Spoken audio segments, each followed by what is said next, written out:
తండ్రి నామానికి మహిమ ఘనత ప్రభావాలు కలుగును గాక. ఇదిగో వాక్యము అనే ఈ యొక్క యూట్యూబ్ ఛానల్ ద్వారా వాక్యాన్ని వింటున్న మీ అందరినీ తండ్రి దీవించి ఆస్వాదించిన గాక. హల్లెలూయా. ప్రియ సహోదరి సహోదరులారా, మరి ఉదయకాల సమయంలో తండ్రి ముఖాముఖిగా మాట్లాడుతున్న మాటను, మనకి వినిపింప చేస్తున్న మాటను మనం జ్ఞాపకం చేసుకుందాం. వాక్యంలోకి వెళ్ళే ముందు యథావిధిగా మా ఛానల్ సబ్స్క్రైబ్ చేసుకొని చాలామంది సహకరిస్తున్నారు. వారిని ఆ పరమ తండ్రి దీవించి ఆస్వాదించను గాక. అలాగే షేర్ చేయండి, లైక్ చేయండి వాక్యాన్ని. ఇక ఈ యొక్క సమయంలో వాక్య సందేశం చూసుకున్నట్లయితే, క్రీస్తు వారు అపవాది చేతికి అప్పగించబడ్డారా అన్న విషయాన్ని మనము వాక్యం ద్వారా చూసుకుందాం. ఎందుకంటే చాలామంది చెప్పేది ఏంటంటే, క్రీస్తు మెస్సీ గారి భూమి మీద బాప్తీసం తీసుకున్న వెంటనే అపవాది చేత శోధించబడుటకు ఆయన చేతికి అప్పగించబడింది అని మనం వింటున్నాము, చదువుతున్నాము. 40 రాత్రులు 40 పగలు కూడా అపవాది చేత శోధించబడుటకు అపవాది ఆయనను తీసుకుని వెళ్ళిపోయింది అన్న వాక్యాన్ని మనం చూసుకుంటాం. అది ఎంతవరకు నిజము, అసలు ఈ సంఘటన ఎందుకు జరిగింది అన్న విషయాన్ని మనం ఈ ఉదయకాల సమయంలో నేర్చుకున్నాం. సంగమా, పరమ తండ్రి ఒక కార్యాన్ని ఈ భూమి మీద మనుషుల నిమిత్తము చేసే ముందుగా ఒక ప్రణాళిక ఏర్పాటు చేస్తాడు. ఆయన ఒక సిద్ధపాటుని ఏర్పాటు చేస్తాడు. ఆ సిద్ధపాటు లేనిదే ఏ కార్యం కూడా ఆయన చేయడు. రహస్యంగా చేసే తండ్రి వారి మాత్రం కూడా కాదు. ఇంచుమించుగా 2000 సంవత్సరాల క్రితము, అనగా మెస్సీ గారు భూమి మీదకి మానవ రూపంగా రాకముందు, 3.5 సంవత్సరాలు ఆయన సువార్త చేయకముందు, మనుషుల మధ్యకి ఆయన రాకముందు, మనుషుల యొక్క సమస్యలకు పరిష్కారం ఇవ్వకముందు, వారికున్న రోగాలు కానీ అవసరత కానీ మరి ఏదైనా ఆయన అద్భుత కార్యాలు చేయకముందే ఈయనను పరీక్షించాడు తండ్రి. ఈరోజు మనల్ని కూడా అంతే. మనకి కూడా ఇది పరీక్ష కాలమే. పిల్లలను స్కూల్లో వేసేటప్పుడు, స్కూల్కి పంపిస్తాం కదండి మొదటి దినాల్లో. అంటే అది ఇప్పుడు యూకేజీలు, ఎల్కేజీలు, కేజీలు ఎక్కువైపోయాయండి. మా చిన్నతనంలో ఏమి కాదు, first class, second class, third class అని ఉండేవి. మనకు తెలిసే పిల్లల్ని ఫస్ట్ క్లాస్లో జాయిన్ చేసేవారు తల్లిదండ్రులు. ఇప్పుడు ఫస్ట్ క్లాస్కి ముందు స్టడీ క్లాస్ అంట, యూకేజీ అంట, ఎల్కేజీ అంట. యూకేజీలు, ఎల్కేజీలు, కేజీలు ఎక్కువైపోయి పాపం వాళ్ళ భుజాల మీద పుస్తకాల భారం ఎక్కువైపోయింది.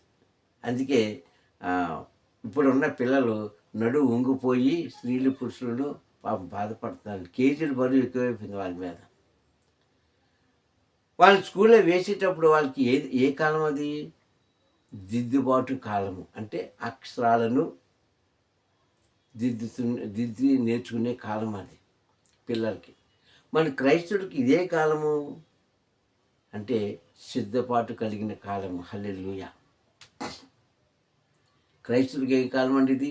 సిద్ధపాటు కలిగే కాలం. ఆయన రాకల్లో ఆయన ఎదుర్కోవడానికి సిద్ధపాటు కలిగి ఉండమని వాక్యం బోధిస్తుంది. మరి సిద్ధపాటు కలిగి ఉండాలంటే మనము కొన్ని పరీక్షల్లో మనం నెగ్గాలి. నెగ్గకుండా సిద్ధపాటు కలిగి ఉండము. ఏంటి ఆ పరీక్షలు అంటే, మొట్టమొదటిసారిగా ఆయనకు ఎలా ప్రార్థించాలి, ప్రార్థిస్తే కలిగే లాభం ఏంటి? రెండోది, ఆయనకు మన విన్నపాలు ఎలా చెప్పుకోవాలి, అది దానివల్ల మనకు కలిగే లాభం ఏంటి? మూడోది, ఆయన మనకు అప్పగించిన పని చేసే ముందు అది ఏ రకంగా చేయాలి అని నేర్చుకోవాలి. ఇవన్నీ లేకుండా ఈ యొక్క సిద్ధపాటు కాలం లేకుండా, నేర్చుకోకుండా మనం ఎవరికి బోధిస్తాము? స్కూల్లో కానీ, కాలేజీలో కానీ, ఉపాధ్యాయులు కానీ, ప్రిన్సిపల్స్ కానీ, వీళ్ళు ఒక పాఠాన్ని పిల్లలకు నేర్పించే ముందు ఏం చేస్తారో తెలుసా? ఆ పాఠంలో ఉన్న గూఢమైన సంగతులు ఏంటో, అది ఎందుకోసం చెప్పాలో ముందు ఆ యొక్క టీచర్స్ వాళ్ళు వాటిని నేర్చుకుంటారు. వాళ్ళు నేర్చుకోకుండా విద్యార్థికి చెప్పడానికి వాళ్ళకు రాదు. అది చిన్న క్లాస్ కావచ్చు, కాలేజీ కావచ్చు. ముందు ఆ పాఠాలను వాళ్ళు నేర్చుకోవాలి. నేర్చుకొని ఏ విధంగా చెప్పాలన్నది వాళ్ళు స్టడీ చేసుకొని అప్పుడు పిల్లలకి అది బోధిస్తుంటారు. పిల్లలకి అది బోధిస్తుంటారు. అలాగే ఒక పని పరమ మానవుల కోసం చేసే ముందు మెస్సీ గారిని సిద్ధపాటు చేస్తున్నాడు. అది ఈ యొక్క ఉపవాసానికి గల కారణం. అది 40 రోజులు కావచ్చు, లేదంటే ఒకరోజే కావచ్చు. ఆయన చేసింది, మనం చేసింది ఏం చేసినా సిద్ధపాటు కలగలేని కార్యము నెరవేర్చబడదు. ఈరోజు ఉపవాసానికి గల అర్థము మారిపోయింది. దాని పరమార్థము ఎవరికి తెలియదు. అది ఎందుకు చేస్తున్నామో తెలియదు. వాటి వల్ల ప్రయోజనం ఏమిటో తెలియదు. కానీ మనకు ఒకటే తెలుసు, లాభం పొందాలి అంతే. తండ్రికి ప్రార్థన చేసావా, లాభం పొందాలి. ఉపవాసం చేసావా, లాభం పొందాలి. లాంటి ఆయన నామంలో ఏదైనా ఒక సంగతి, ఒక కార్యం చేసావా, లాభం పొందాలి. టోటల్గా ఎలా చూసుకున్నా సరే మానవుడికి లాభం లేకుండా ఏ పని కూడా చేయడు. హల్లెలూయా. మరి అదేవిధంగా ఇక్కడ మానవుల కోసం ఉపయోగపడాలి, మానవుడికి సేవ చేయాలంటే ముందు ఈయన శోధించాలి, ఈయన పరీక్షలో నిలబెట్టాలి, ఈయనకి పాఠాలు నేర్పించాలి పరమ తండ్రి. అదే నేర్పుతున్నారు ఇక్కడ. అదే నేర్పాడండి. అదే నేర్పి అని ఏం చేశాడంటే, మనం చాలామంది అంటాం అపవాది మెస్సీగా తీసుకుని వెళ్ళిపోయిందని, పట్టుకొని వెళ్ళిపోయిందండి అని అనుకుంటాం. కానీ పట్టుకొని వెళ్ళిపోలేదండి. క్రీస్తే మానవ జాతిని మార్చడానికి, మానవుల యొక్క పాపాన్ని క్షమించడానికి, మానవులు ఊబిలో పడిపోకుండా కాపాడడానికి, మానవులు కలిగిన ప్రతి అవసరత తీర్చడం కోసం ఈయనే ఆయన చేతిలోకి వెళ్ళిపోయాడు. హల్లెలూయా. అర్థమైందండి. అపవాది మెస్సీ గారిని పట్టుకోలేదు, మెస్సీ గారి అపవాది చేతిలోకి వెళ్ళిపోయాడు. ఎందుకంటే ఆయన కూడా మానవ రూపంలో ఉన్నాడు కనుక, ఆయన కూడా మనకు కలిగిన కష్టాన్ని, నష్టాన్ని, బాధల్ని, వేదనని స్వాతం తొలగించాలంటే ఆయన కూడా పాఠాలను నేర్చుకోవడానికి ఆయన చేతిలోకి వెళ్ళిపోయాడు. ఇది రహస్యం, వాక్యంలో ఉన్న రహస్యం. అంతేగాని అపవాది దైవ కుమారుని ముట్టుకోలేదు, ముట్టుకోవడానికి వాడికి శక్తి లేదు. యోబు గ్రంథంలో కూడా మనం చూసుకుంటాం 1వ అధ్యాయంలో కదా. యోబు అంటాడు, అక్కడికి వచ్చి 1వ అధ్యాయం చివరి వచనాలు ఆయన మాట్లాడే మాటలు అక్కడ అంటాడు కదా, యోబు నీ భక్తుడి మీద ఇంత ఇంట్రెస్ట్ చూపిస్తున్నావే, ఇంత నమ్మకం కలుగుతున్నావే, అసలు ఈయన ఇలా ఉండడం గల కారణం ఏంటి? నీవు ఆయన చుట్టూ కూడా ఒక కంచి వేసావు. అపవాది చేత కదా కంచి తీసుకోవడం. కంచి దాటి వెళ్ళడానికి దానికి అధికారం లేదా? కానీ లేదు. అక్కడ ఎవరి మాట చలామణి అవ్వాలి? తండ్రి మాట చలామణి అవ్వాలి. తండ్రి ఆజ్ఞాపించాలి. అప్పుడే నీ దగ్గర నా దగ్గరికి వస్తుంది. అంతవరకు రాదు. అంతవరకు వాడికి అధికారం లేదు. తండ్రే ఇస్తాడు. ఎందుకు? మన ప్రవర్తన బట్టి, మన మాట తీరుని బట్టి, మనం నడిచే నడవడికను బట్టి, మన ఆలోచనలు బట్టి అది ఆయనకి ఇష్టం. లేకపోతే అప్పుడు మన దగ్గర పంపిస్తాడు ఆయనే. అక్కడ యోబుని పరీక్షించాడు. యోబుకి కూడా అదేంటి ఏంటది పరీక్ష కాలము పరీక్షించాడు. పరీక్షించి యోబు మీద అమితమైన విశ్వాసంతో ఒక మాట అన్నాడు అక్కడ అపవాదితో. అలాగే చివరికి చూసుకుంటే అపవాది ఓడిపోయింది కానీ యోబు ఓడిపోలేదు. అలాగే ఈరోజు మనం కాపాడడానికి తనను తానుగా అప్పగించుకున్నాడే కానీ అపవాది మెస్సీ గారు ముట్టుకోవడానికి సహవాసం కూడా లేదు. ఒకవేళ ముట్టుకోవడానికి సహవాసం ఉంటే శ్మశానంలో ఉన్న ఆ యొక్క యవ్వనస్తుకు పట్టుకున్న ఆ యొక్క ప్రేతాత్మల దగ్గరికి వెళ్ళేటప్పుడు లోకసభలో అక్కడ ఏమంటాయి? సర్వోన్నతుడైన దైవ కుమారుడా, మాతో నీకేం పని అయ్యా? నువ్వు వచ్చావు కనుక నేను వెళ్ళిపోవాలన్నాడు అక్కడ. అంతకుముందు మనుషులకు మాట విన్నాయి. మనుషులు ఆ పక్కకి ఆ శ్మశానం దగ్గర వాడి దగ్గర వెళ్ళారా? వాడు గొలుసులతో కట్టబడి ఉన్నదంటారు లోకా సువార్తలో. గొలుసులతో బంధించబడి ఉన్నాడు. అక్కడికి ఎప్పుడైతే మెస్సీ గారు వెళ్ళారో ఆయన చూసి పలికే మాట ఏంటంటే, సర్వోన్నతుడైన దైవ కుమారుడా, వాళ్ళు పలికిన మాట ఎవరు? అపవాది పలికిన మాట అది. ఇప్పుడు సంగమ ఎందుకు మాట మనం జ్ఞాపకం చేసుకోవాలంటే, అపవాది మెస్సీ గారిని ముట్టుకోలేదు, ముట్టుకోవడానికి వాడికి అవకాశం లేదు, శక్తి లేదు, ఏమీ లేదు. ఆయన ఎవరండి? దహించే అగ్ని. అగ్నిని చేతితో పట్టుకోగలవా? మాడిపోయి బూడిదైపోతాం. అలాంటిది అపవాది ఈయన పట్టుకుంటుందా? కాదు. ఈయనే ఆయన చేతిలోకి వెళ్ళి మనకు ఒక మాదిరి చూపించాడండి. అందుకే ఆయన చేసే 4 సువార్తలు ఎక్కడ చూసినా సరే ఉపమాన రీతిగా అన్న మాట మనం చూస్తాం వాటిలో. చాలామంది అది తెలియక క్రీస్తుని పట్టించుకుందండి అపవాది. క్రీస్తుని తీసుకెళ్ళిపోయింది అపవాది. ఎక్కడికి తీసుకెళ్ళిపోయింది? ఎందుకు పట్టించుకున్నదని? పట్టుకోలేదు. ఈయన ఆ చేతిలోకి వెళ్ళిపోయాడు. ఎందుకు? లోకంలో ఉన్న మనుషులను శుద్ధి చేయాలంటే ముందు ఈయన శుద్ధీకరణ చేసుకోవాలి. పనికి సిద్ధపాటు కలిగి ఉండాలి తండ్రి అప్పగించిన పనికి. ఈరోజు మన సిద్ధపాటు ఏం లేదు, ఎలా పడితే అలాగే చేసేస్తాం అంతే తండ్రి పని. కానీ క్రీస్తు వారు అలా చేయలేదండి. సిద్ధపాటు కలిగాడు ఆయన, నేర్చుకున్నాడు, అప్పుడు మనుషుల మధ్యకి వచ్చాడు. అందుకే 40 దినాల ఉపవాసుడు ఆయన నేర్చుకున్న పాఠం. అందుకే పిల్లలకి అది దిద్దుబాటు కాలము, క్రైస్తవులకి ఇది సిద్ధపాటు కాలము. సంగమా ఇలాగ మనం వింటూ ఉంటే అపవాది ఏమాత్రం కూడా ఆయనను తాకడానికి వాడికి అధికారం లేదు. అందుకే కదా అంటాడు. అందుకే కదా అన్నాడు, పిల్లల రాజు దగ్గర తీసుకొచ్చేటప్పుడు ఏమన్నాడు? క్రీస్తుని చూసి ఏమన్నాడు? ఇదిగో నీ మీద లేనిపోయిన మాటలు అంటున్నారే, కానీ నీలో నాకు ఏ పొరపాటు కనిపించదు. ఇప్పుడు కన్నా సరే నువ్వు నోరు తెరచి చెప్పు, నీలో పాపం లేదని, నిన్ను విడిపించే అధికారం నాకు ఉందన్నాడు. చెప్పొచ్చు కదా అక్కడ, చెప్పొచ్చు కదా, చెప్పలేదు. ఎందుకు? అలా చెప్పుంటే బహుశా ఈ దినాన్ని మనకి పాప క్షమాపణ ఉండేది కాదు. అని రక్తాన్ని చిందించకపోతే నీకు నాకు పాప క్షమాపణ ఉండదు, మన జీవితంలో మేలు కలగదు, మనము ఆయన గూర్చి సువార్త చేయలేము.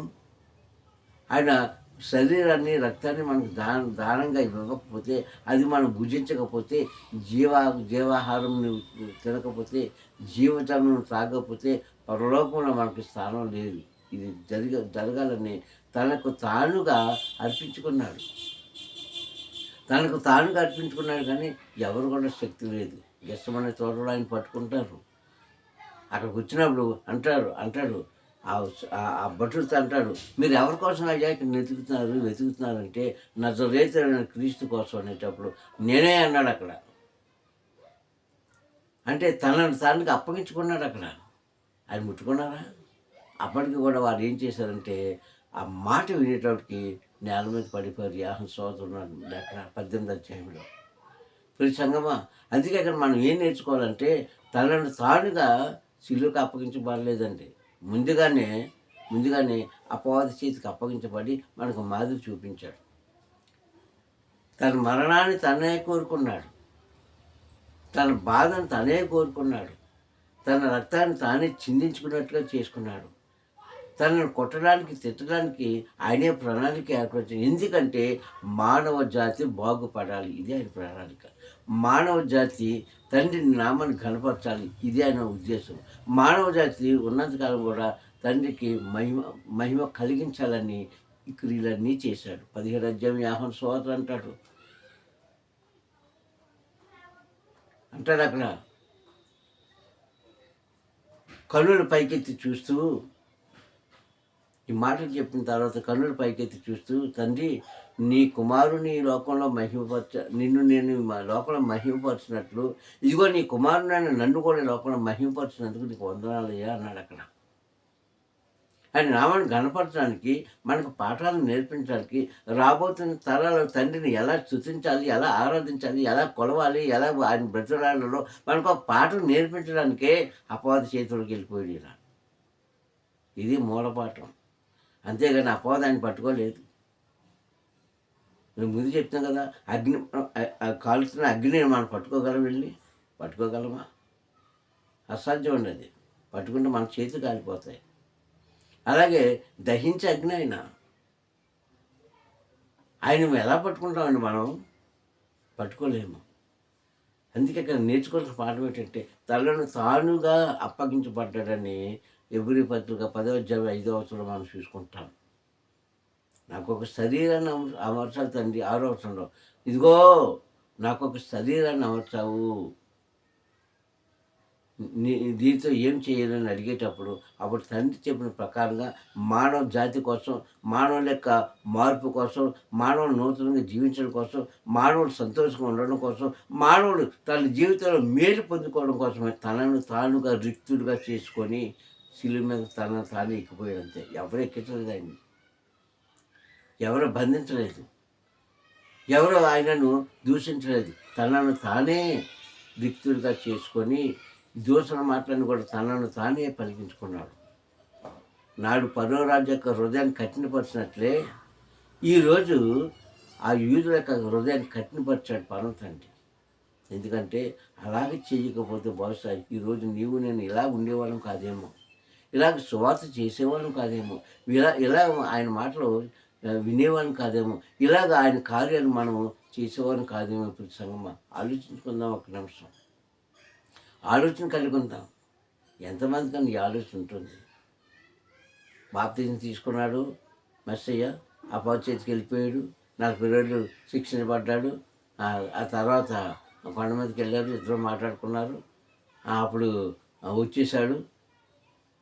దేవదూతలు ఆయన పట్టించుకున్నాయి. ఇవే మనకు తెలుసు. ఎవరైనా ముట్టుకోవడానికి సాహసించలేదు, సాహసించబోరు. నీవు నేను మన ముందు జరిగిపోయిన తరాల వారు, ఇప్పుడు జరుగుతున్న తరం వారు, రాబోతున్న తరాల వారికి కూడా ఒకేసారి ఆయన బలి అర్పణ అయిపోయాడు.